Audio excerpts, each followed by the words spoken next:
Now I'm trying the soba here in the Haneda airport. That this ramen is really shaking your mouth and tongue.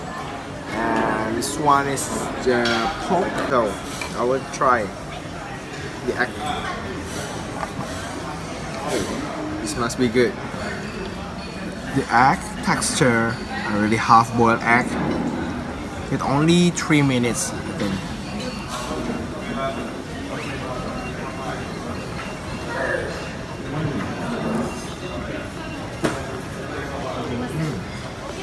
I like it.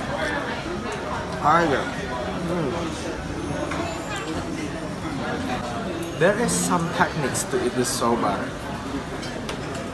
Because soba is a dry noodle, and now this has a broth. Okay.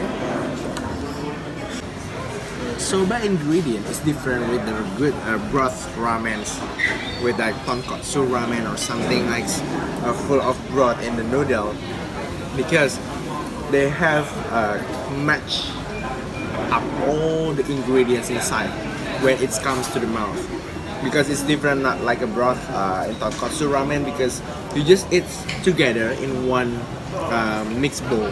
But this is different, and you have to know how to combine this all taste together.